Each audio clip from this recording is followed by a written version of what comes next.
Okay.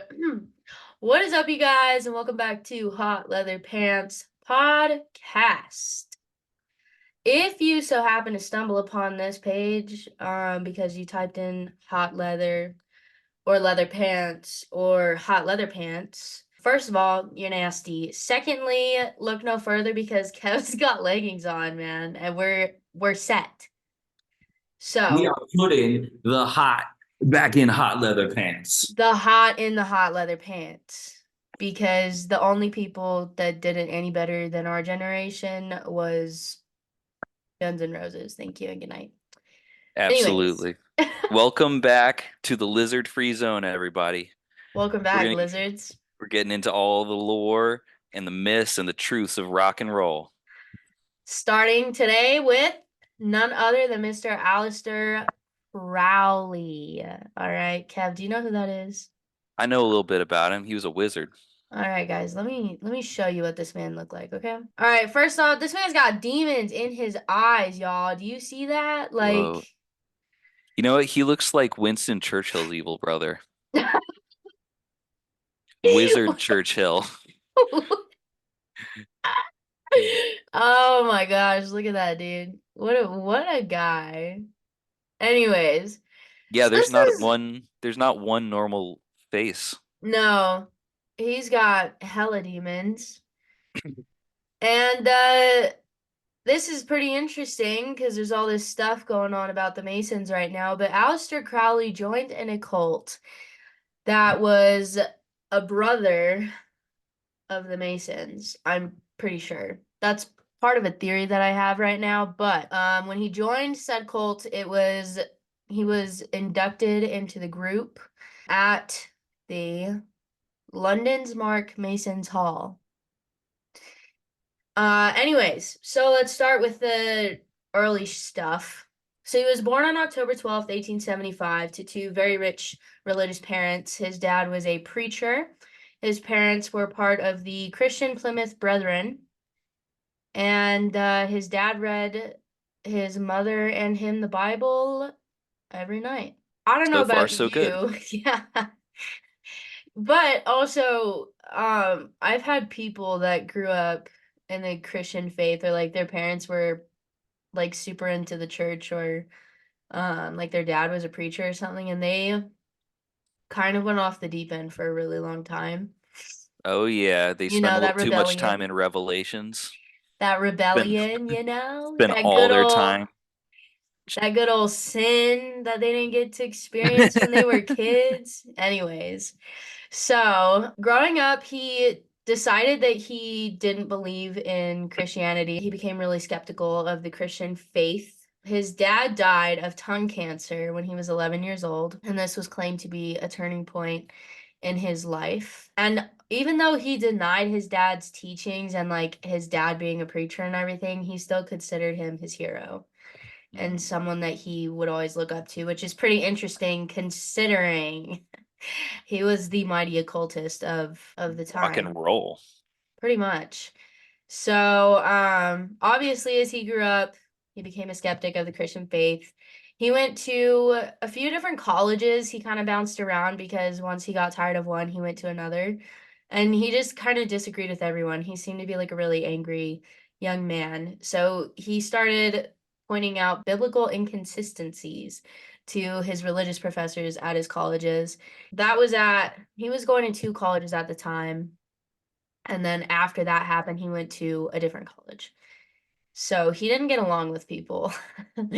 So during his young adult male years, he obviously became a bit worldly and he ended up contracting gonorrhea and syphilis from prostitutes that he couldn't be bothered enough to stay away from. So, things happen. He's got But bad taste in them wenches. in the wenches, yup.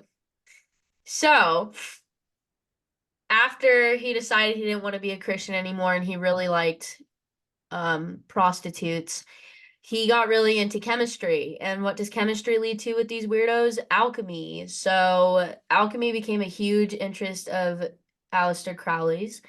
And he met quite a few people. There was a guy with the last name Baker that he met. And alchemy was like their thing, you know? They were like, all right, let's do this. And so because of that, they joined the occult society called the Hermetic Order of the Golden Dawn. He was initiated in November of 1898 at the London's Mark Mason's Hall. I had already said that earlier. So, you know, he became a Mason or an early Mason or a brother of the Masons. I don't really know where all of that lies within each other. Maybe we can figure that out at some point. You know But who else? You know who else he might be a brother of? who? Winston Churchill. I'm look. Probably. I looked up Churchill's birthday. No, November 30th, 1874. Aleister Crowley, October 12th, 1875. Do we have a side by side? I bet you they've never been seen in the same room together because maybe it's the same guy. Oh, Oh Winnie was my. was pulling a double shift. Y'all, we're starting early with this stuff. Okay, so he had, you know, these types of societies and occultish groups, you know, like the Illuminati or the Masons, they all end up being like brothers. So they call each other. So he also met this other guy named Alan Bennett, who was another member of the Hermetic Order of the Golden Dawn. And Aleister Crowley had asked him to move in with him, and Mr. Bennett became his magic tutor. But magic was, at least this is how I think of magic when I hear about it, was ritualistic and ceremonial magic, and he taught him the ritual use of drugs. I was blown away by that. I didn't realize that you could use drugs ritualistically. Yeah, From where I'm ayahuasca, from, from where I'm peyote. from, fair. I'm just assuming it was more powerful than that shit, but maybe not. I'm I don't thinking know. they're just like, you know, Oh, ritualistically though, where they draw a pentagram on the floor and put candles down on it and dance it's around just it for a minute, an and then excuse to do drugs. they just shoot drugs, man. I'm Yeah. just kidding. Anyways, so a year after that, almost exactly a year after he became an occult member, he bought the infamous Bullskin house. And if y'all know anything about Led Zeppelin and anything about our beloved guitarist Jimmy Page, you know that he bought the Bullskin house from Aleister Crowley at a much later date in time, and we will be getting into that. Let us see a picture of it. The Bullskin house, let me pull one Hmm. up really quick. So it's kind of a mansion, right? Yeah, it's huge. So was this what like Daddy left behind? um, Like, no, hold on. because how do you get money just from being a wizard? Like, do you just do card tricks? Oh, so actually, he wrote several books. He wrote a lot of poetry that had, as Wikipedia stated it, he wrote decadent erotic poetry, which I don't Oh, know how decadent that can be, because I think of oh, decadent as a nice word. it can be decadent. So he was an author, and we'll get into some of his works here in a sec. But the Boleskine House is a manor on the southeast side of Loch Ness in the Scottish Highlands. Show us a picture. I'm looking, I'm just giving you a background. This is what we gotta do, man. These are all words that I cannot pronounce because they're Scottish. Oh, let's see. That's not even a real language. So in the 13th century, we'll do a quick little review. In the 13th century, the parish of Boleskine was formed. There was a graveyard and a kirk, which I don't know what that is. We're moving on. You mean this So, house is from the 1300s? well, the 1200s actually, because the 13th century centuries are like, Oh shit. you know what I'm saying? Yeah, I know what you're saying. You're picking up what I'm putting down.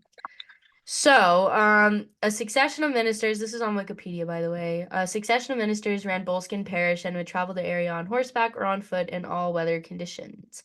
So, you know what happens when there's a lot of spirituality in one place, man? Them demons are trying to get you. Orgies. Yeah, other horrible things that demons make you do, man. Hello, Lil Nas X. Not getting back into that. Anyways, so the Boleskine house was built on the site of the kirk. Don't know what that is, which, according to legend, caught fire during a congregation and killed everybody inside. So this is part of the whole lore behind Crowley and What Jimmy year was Page. that? It doesn't say. It was constructed in the 1760s as a hunting lodge. So this is why I don't use Wikipedia. Why did I go on here? Because I'm getting like 40 different things. Okay, so the Fraser family. Okay, so this is where this starts. I What? want a picture. Okay, fine. I'm just trying to read it. There you go. This is what it looked like. After it got burnt down. Yeah, so please tell cultists not to spoil the house renovation. There it is. So he lived in it when it looked like that. TripAdvisor, you can go visit it. Hey, yo. Yeah, man. There you go. So it was oh, he did that kind of magic, huh? Yeah, dude. He's a total freak. House of the Devil. So it's burned down multiple times. Yes. And rebuilt. Wow. There you Hey, go. there he is. Is that There's him? Jimmy Page. That's when he bought it. He looks sad. Oh, he was on heroin for a Mm. very long time. Ritualistically, though. Yeah. So there it is. That is the Boleskine house. So it was burned down, killed a bunch of people inside of it, and then it was rebuilt by this family called the Frasers. Then Aleister Crowley bought it from this family in 1899. It was known as the Manor of Boleskine and Abertarf. I almost read that as Aberfart. My dyslexia is horrible. So, it was believed that the location was ideal for Aleister Crowley to perform his rituals known as the sacred magic of Abremelin the Mage, taken from a book called the Book of Abremelin. So he was like stupid into the occult and like he never went back, kind of thing. He also created a religion called Thelema, and he believed himself to be a prophet. So he believed that he was a prophet guiding humanity to the Eon of Horus, which, if you don't know, Horus is an Egyptian god. So a lot of his occult beliefs came from Egyptian beliefs as well. Pretty wild. So there's a little background to Sir Aleister Crowley. If y'all want to hear some more creepy stuff about the Boleskine house, Major owned the house after the Second World War. He committed suicide in Crowley's bedroom with a shotgun on November 9th in 1960. Was this while Crowley still owned it? No, this was after. Because After? Crowley, he left the property in 1913, moving to a modest cottage for some time in Denny Lonehead near Falkirk. So from 1913 to 1970, it had two different owners. So the next owner was the major who killed himself. And then after that happened, a newly married couple moved into the Boleskine house. The wife was blind. After a month of living there, the man walked out and left her. So then the woman literally couldn't see and wandered around the house, apparently. According to Wikipedia, I feel like that's, Mm. it could be fact, but like, why are we adding fluff? In 1969, Kenneth Anger, an experimental filmmaker with an interest in the occult, learned that the house was on the market and rented it for a few months. When Jimmy Page heard about this, he bought the house in 1970. Mm. Now, So, two questions. yeah, How did Crowley have such an influence on rock and roll? Because it wasn't just Jimmy Page. no. And two is how did Crowley get famous? Like to the point where people in the rock world started seeking him out and stuff. So I think we kind of also have to go back to the 60s because the 60s were a huge time of the occult and a lot of like occult beliefs were coming out during like it was like what kind of during the Cold War and after the Cold War into the Vietnam War, like the hippie the hippie decade of the 60s.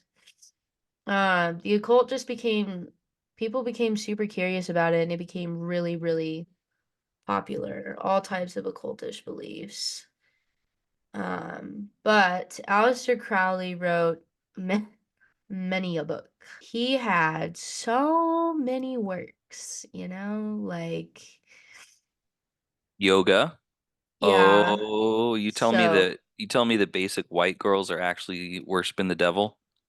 there are beliefs that yoga is hooked up to the occult, but also it comes from like Buddhist practices too, so I don't really know. Well, yoga was a Uh, religion, like yeah, its own religion in the India, and yogi then religion.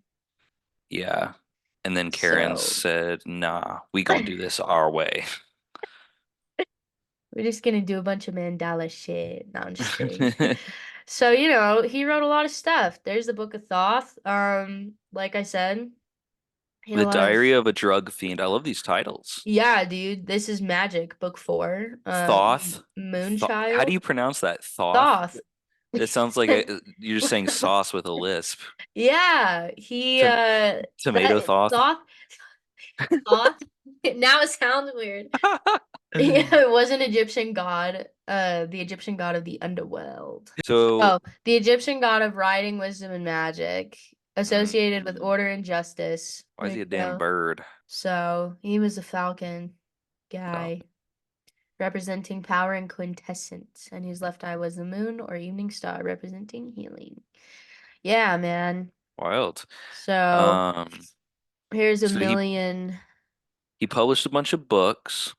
Yeah, dude. Um, Look at that. Look at that. how did That. who was the first like Look at that. rocker? Who was the first rock and roll person to get like hooked up with him? Can we look at this for a second? Liber A Oz. single page by Wait, English author and occultist to declare mankind's basic and intrinsic acts. dude, read them. Rights. Read them to me. I'm afraid to open this. Is it safe? Oh gosh.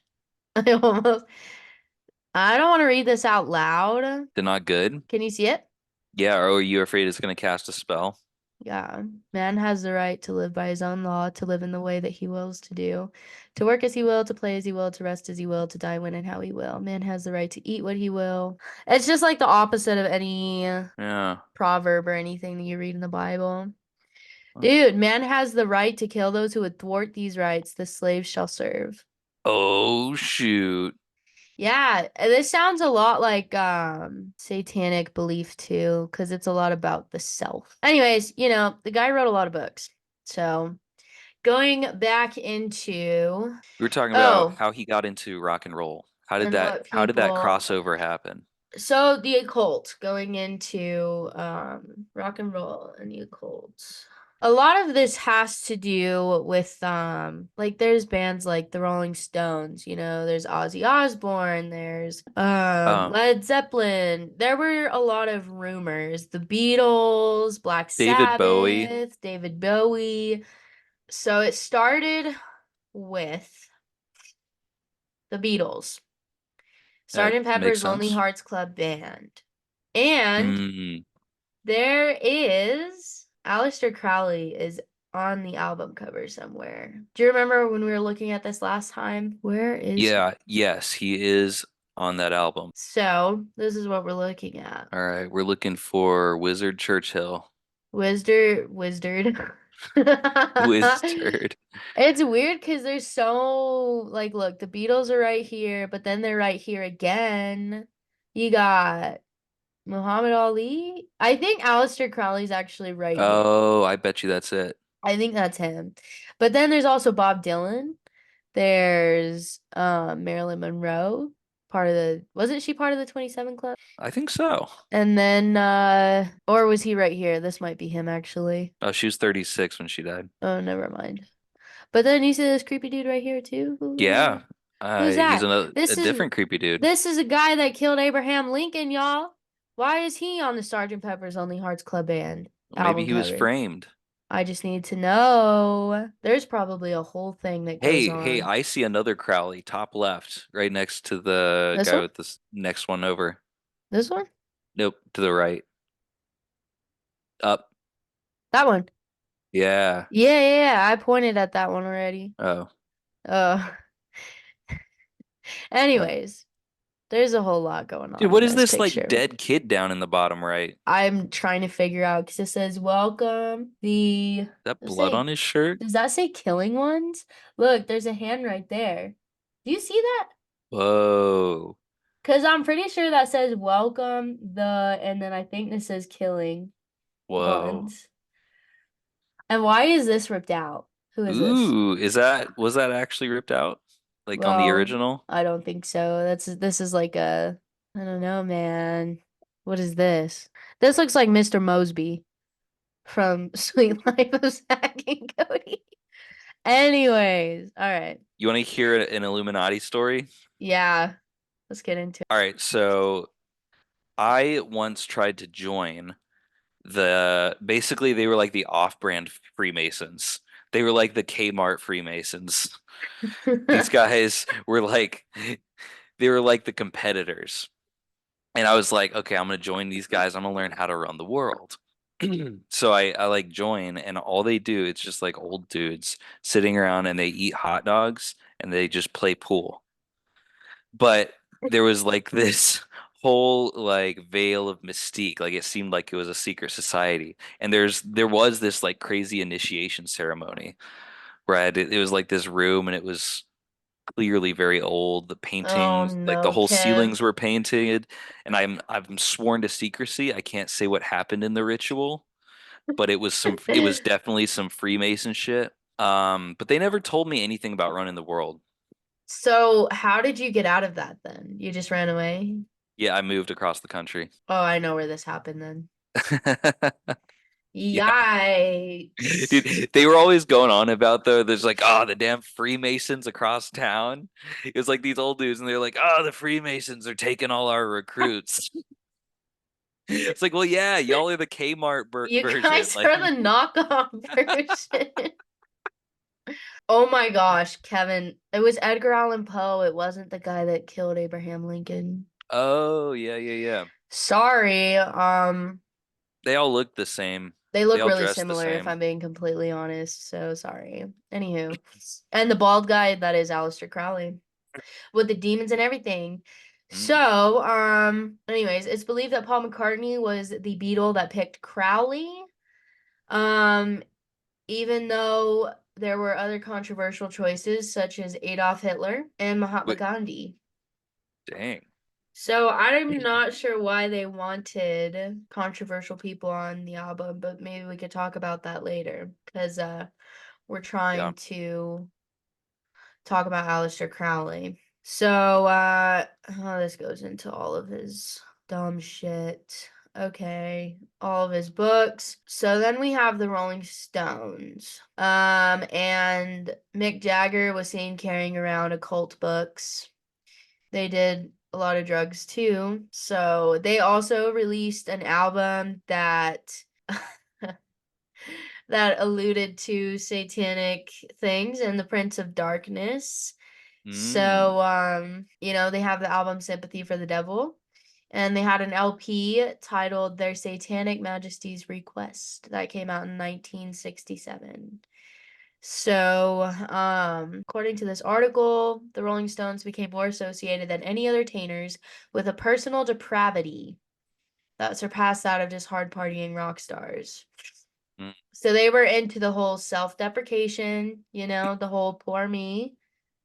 I'm reading about satanic things, so let me just think about unaliving myself type thing.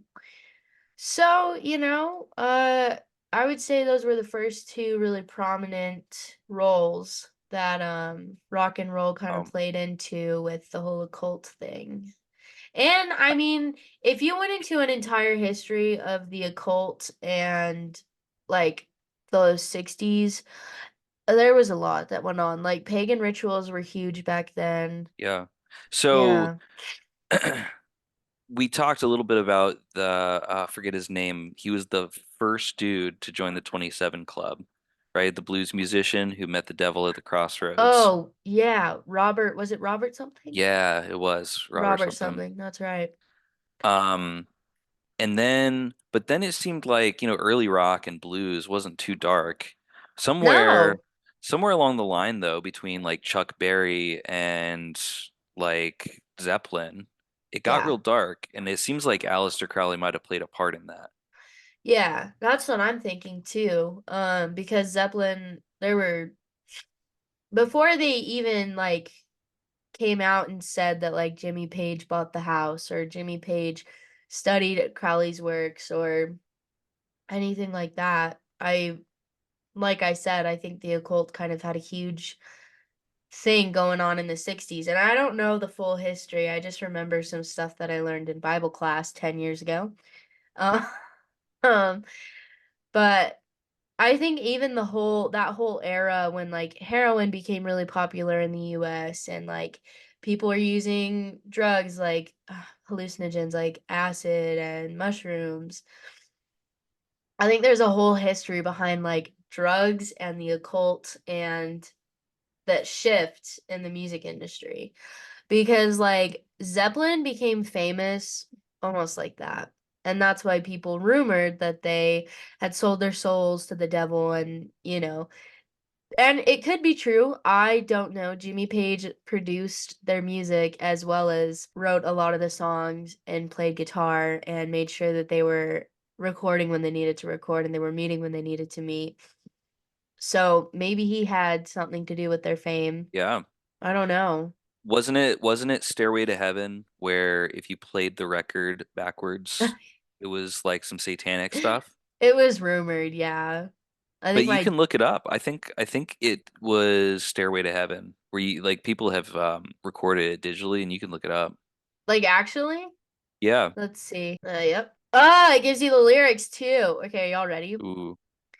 Yep. We're almost out of time, but it's fine. Oh gosh, I'm spooked. All right. You would suck me up, Gibson.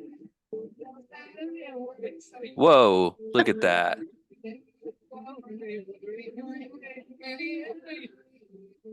I'm sweating. I'm so uncomfortable right now. Dude.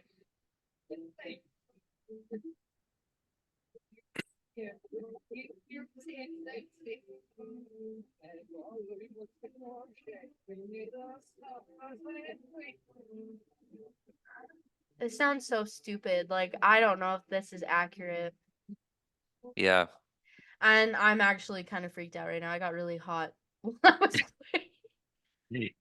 It's the even hotter That's leather the pants pod that's the now. demons right there, man. No, I'm just kidding. Well, anyways, so yeah. All right. Well, hey, let's take a short break and hear from our sponsor. So, I have been asked to read this script verbatim by our very first sponsor. Here we go. Who? Big thanks to Lizard Milk for sponsoring this show. Is this real? Lizard Milk wants all of our listeners to know that space reptilians have zero involvement in the music or movie industries, and No. and that Courtney Love is not a member of the lizard community. Lizard milk is packed with over 300 intergalactic nutrients needed for many critical reptilian functions, including molting your lizard skin, manipulating Earth governments, and laying healthy eggs in zero gravity. Lizard milk is not FDA approved, but that's half the fun. Please milk responsibly. Milk.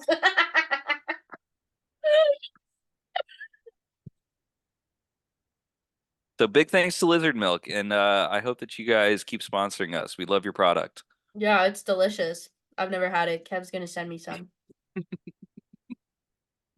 Cool. So that will bring us right into Charles Manson and the Beach Boys.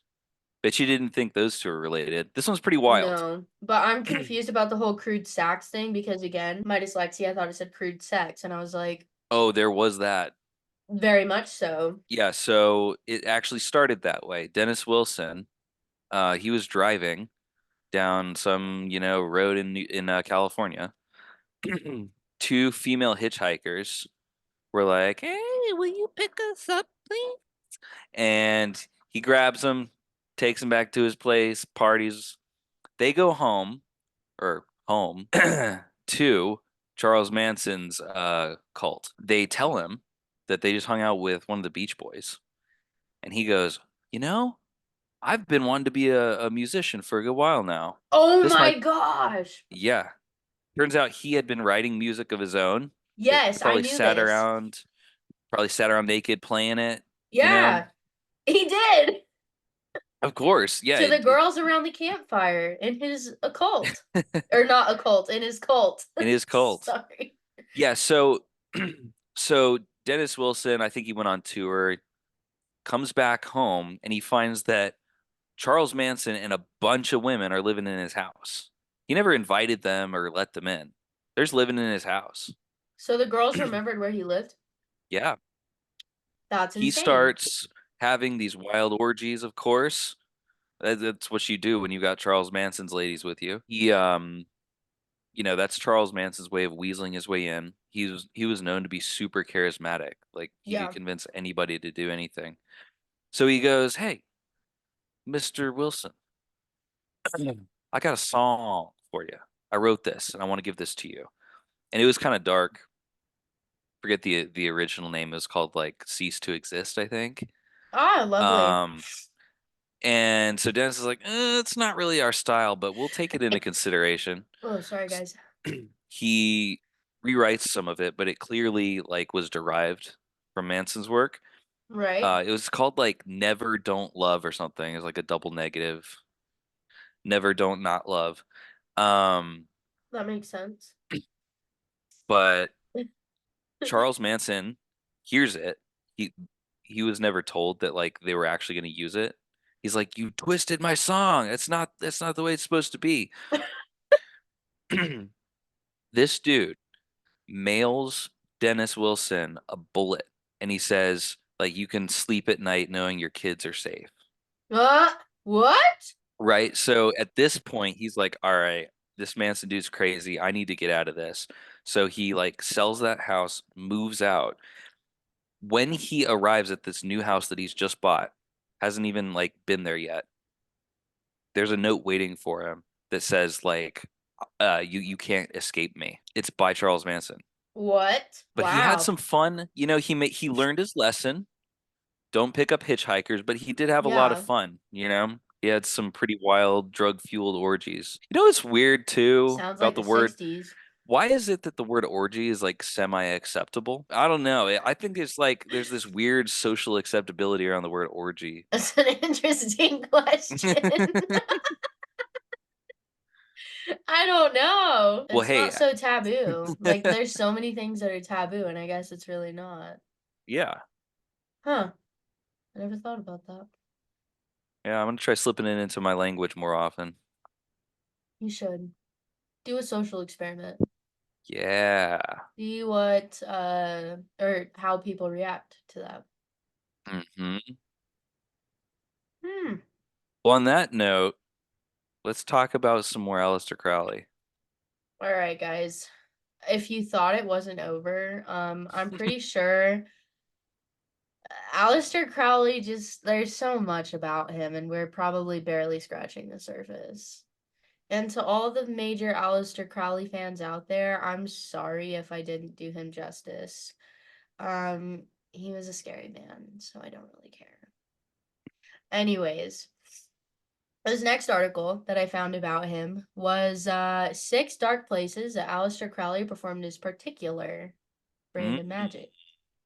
And if you saw the last thing, he was very into ritualistic and sex magic. So, first spot is 36 Blythe Road in London, England. It was the former site of the London Temple of the Hermetic Order of the Golden Dawn. Back to his whole Mason brother type situation. He advanced in the ranks super quickly, and obviously people became jealous and they weren't a fan. The London chapter, which had already found faults in the leadership of whatever this thing was, particularly disavowed their leader for the eccentric bisexual Crowley. I forgot to mention that Crowley liked both men and women. Mm. After he got syphilis, though, he decided maybe he might like men. So Hmm. after his last STD occurrence, he was like, maybe I won't get them from guys. Can't blame the guy, honestly. I guess not, but I mean, it doesn't work that way. So there was a rift between two factions of the order, but Mathers, their leader, wasn't ready to concede his leadership. So, this doesn't sound real, but so there was a chapter leader holding a meeting, and Aleister Crowley went in there wearing a black Osiris mask and a kilt. Mm. And he was with his mistress, and they burst into the temple casting spells and brandishing daggers. They wanted to take the temple from Mathers, but they were unsuccessful. So, you know what that reminds me of? Have you ever seen that Vine of that kid who's like, I don't know what he says, but it's like something like, you can't hurt me, I have the power of God and anime on my side, or whatever. Have you seen that? God in anime. Yeah, that's what this whole scenario reminds me of. Like, let me just go in there and like Spider-Man just what do they have, wands? It doesn't sound real. Like, what are you just gonna like go in there and mumble a bunch of spells?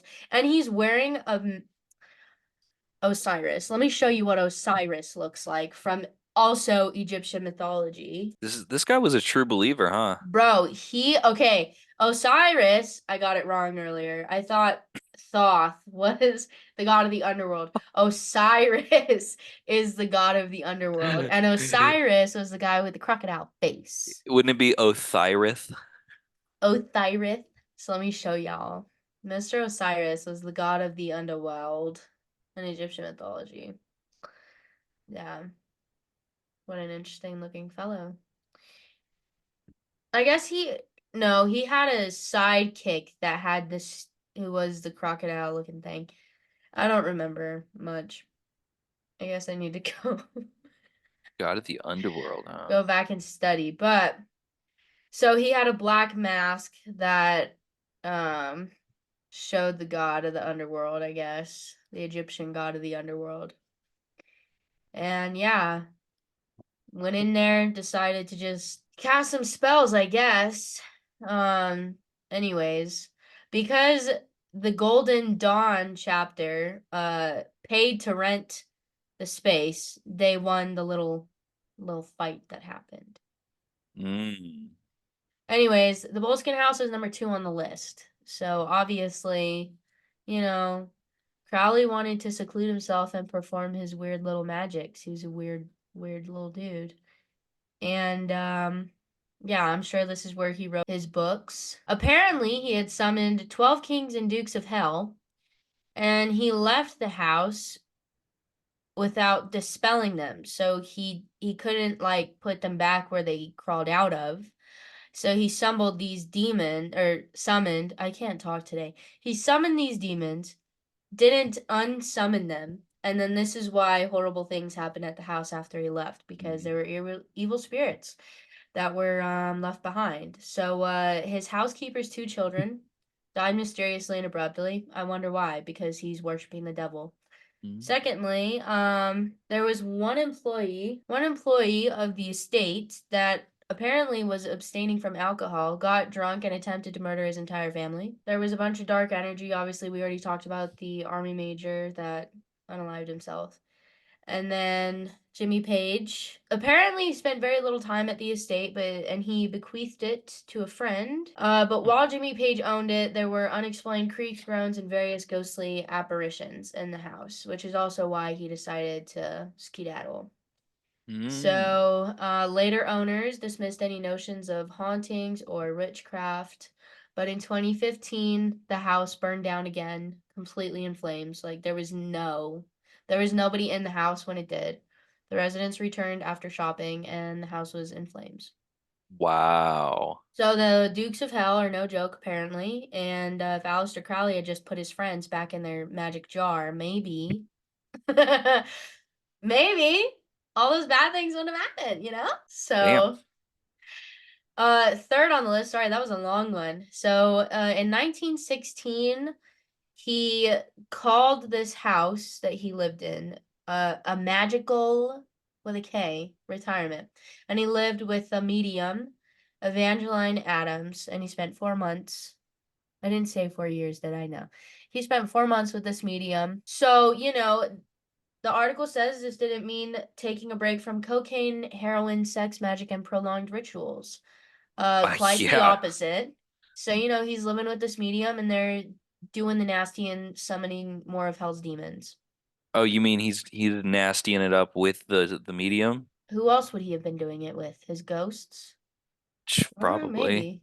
No, well, they didn't follow him, so I'm just kidding. That's gross. Next, Esopus Island. That's very inviting. In Hyde Park, New York. Crowley spent 40 days and 40 nights. You know who else spent Mm. 40 days and 40 nights somewhere? Jesus in the desert. And the devil tempted him for 40 days and 40 nights. So this little Mm. island was on the Hudson River. There's also a I, draft right next to my foot, and dude, I can't explain it. I feel like there was probably like a dude in the park with just really long hair and he was just every day he was tempted by Aleister Crowley. That's the New York version. This like poor homeless guy just living in the Yeah. park. He's like, dude, can you please leave me the hell alone? He's like, let me tell you about my dukes in hell. Let me tell you about my sex magic. What a freak. So, he decided he was on a mission these 40 days and 40 nights, and he translated the Tao Te Ching, a 4th century Chinese philosophical text. I've read it. Apparently, he didn't bring food, but he packed plenty of red paint and painted Thelemic graffiti, his religion's graffiti, on Mm, rocks. And he was said curious families watching the bald robed man on the island from the banks of the Hudson began bringing him rations. very Uh, interesting. Fans and artists brought him food, drugs, and company. So Hmm. then, after this, he apparently, supposedly, experienced visions of his past lives. Which, I'm pretty sure this could have been his hallucinating, considering he didn't really eat. Or the So if drugs anybody, yeah, I know. Yeah, the drugs. might have something to do with it. But apparently his former selves included the legendary Taoist, I don't know how to pronounce, Gexuan, Gexuan, probably a Chinese philosopher. Gay Swan. Renaissance, yeah, Gexuan. Renaissance Pope Alexander the Sixth, Wait, alchemist, what if it was actually just a gay swan and he and was just he was like, hallucinating? dude, this is me in a past life. This is what drugs do to you. Again, the alchemist Alessandro Cagliostro and the magician AOC? Eliphas AOC and the magician Eliphas Levi. The island is open, so if y'all need to go to Hyde Park, New York on Esopus Island, you totally can. And apparently there's camping amenities for those who wish to follow in the footsteps of the occultist. So then we Hmm. have Boca, I'm assuming it's Boca de Inferno, but it says Boca do Inferno, like nobody knows Spanish. Okay. And Cascais, Portugal. So he got annoyed by a current mistress and he faked suicide. The mouth these are the Boca de Inferno translates to the mouth of hell caves. Hmm. So of course, he was totally into demon shit. His friend Fernando Pessoa gave out the suicide note to newspapers, helpfully explaining the magical symbols and translating the mangled Portuguese to police and media alike. So then 3 weeks later, Crowley reappears in a Berlin gallery, making people think that it was just a publicity stunt, that he actually didn't kill himself, which why would he? Anyways, so there's a small white plaque mounted. The rock, what rock, provides the text of Crowley's notes written in Portuguese. which translates roughly to "Can't live without you. The other mouth of hell that will catch me won't be as hot as yours." And then last but not least, the Abbey of Thelema in Cefalù, Italy. So he moved to Sicily, a small little Sicilian town. And he had 2 lovers, many children, followers. They moved into a 1-story house facing the Mediterranean Sea, calling it the Abbey of Thelema. The common room was dedicated to ritual practices and held a scarlet magic circle marked with the sign of the major Thelemic deities. Crowley's own bedroom, labeled by himself as Le Chambre des Cauchemars, or the Room of Nightmares, was entirely hand-painted by the occultist with explicitly erotic frescoes, hermaphroditic goblins, Hell yeah. and vividly colored monsters. This private room was used for specific night initiations involving psychoactive drugs, which gave terrifying cinematic life to this Bosch-like vision of hellish debauchery. I need to know who wrote this article. I'm gonna write them a note. I love their vocabulary. So his little temple was considered a school of magic, and the motto was Collegium ad Spiritum Sanctum, a college towards the Holy Spirit. There is no Holy Spirit involved in his life. He got that unholy spirit. Uh-huh. So apparently he was the happiest he'd ever been, even though he was suffering from stupid drug addiction. Not that drug addiction is stupid. I mean, yeah, it sucks, but like, I mean, like major drug addiction. Like he was doing all the things, you know what I'm saying? So then this was when he wrote The Diary of a Drug Fiend to finance his community.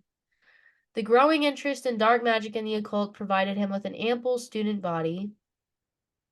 But in 1922, the experience in monasticism ended with when Raoul Loveday, a young disciple, tragically died from typhoid fever contracted from drinking contaminated spring water. Though Loveday's wife maintained it was from drinking cat's blood. I feel like either could be the case. I'm sure it's probably a mixture of both because they were doing nasty things. So, Crowley and his people were evicted by Mussolini's regime in 1923. Attaboy, Mussolini! Yeah. My Italian brother. No, I'm just kidding. That's bad. That's really bad. So, apparently, the dictator had no sympathy for pornographic art or mysticism. Once the abbey closed, the villagers whitewashed the murals, which they somewhat correctly saw as demonic. I don't think it would be somewhat correctly. I'm pretty sure it's demonic. This erased much of the history and work of Crowley. Good. The Abbey of Thelema is still there, a hidden monument of mysterious magical decay, not delay. Anyways, I'm spooked, so maybe we move the subject over a bit. But yeah, Aleister Crowley, what a guy. Hold up. You got to tell us like the 10 songs Oh, that dude, hold on, let me read. he We got Loudwire giving us a list of the 10 evil rock and metal songs inspired by Aleister Crowley. This was written in 2018. First song, of course, if you could guess it, you need to subscribe. It's Mr. Crowley by Ozzy Osbourne. It's on the Blizzard of Oz album. I mean, there's no reason that y'all shouldn't know that song. That's all I gotta say. Next is Moonchild by Iron Maiden on their thematic. This is one of the best albums I've ever heard in my entire life. It is a concept album called Seventh Son of a Seventh Son. And that song Moonchild is extremely spooky, but very good album. If you want to know what it's about, it's obviously about his writing titled Moonchild. In the book, there's a war between the white and black magicians. A charming white magician seduces a famous dancer and convinces her to let him impregnate her with a divine child, claiming that this child will end the war. Maiden not only make references to the story's themes of motherhood and occultism in the lyrics, but the line "Hear the Mandrake Scream" is a nod to Mandrake Press, the original publisher of the book. Spooky, spooky, spooky song, but that album is really good. Golden Dawn by Ministry. And this is such a great, wow, what a title track. The album that this song is on is called The Land of the Rape and Honey. It is a nod to the Hermetic Order of the Golden Dawn. And they used samples of Crowley's Call of the Second Ether, an Enochian chant used to summon spirits. I don't know about you, but I will never be listening to that song. Then we have Behemoth, so Father, O Satan, O Son. So it delivers their own take on the bornless ritual, which Crowley popularized. The ritual is essentially used prior to magic ceremonies to invoke the spirit of the bornless one, the master entity of which all spirits, regardless if they are good or evil, are subservient. Then we have Exorder, the Law. It's a thrash metal classic. The line that starts the song off says, "Do what thou wilt shall be whole of the law," which is what we just read earlier from one of his works. David Bowie, Quicksand. It's on the album Hunky Dory. The song opens up with "I'm closer to the golden dawn, immersed in Crowley's uniform of imagery." Mm. So, yeah, he was super into the Kabbalah and Crowleyism, that whole dark and rather fearsome netherworld of the wrong side of the brain, is what Mm.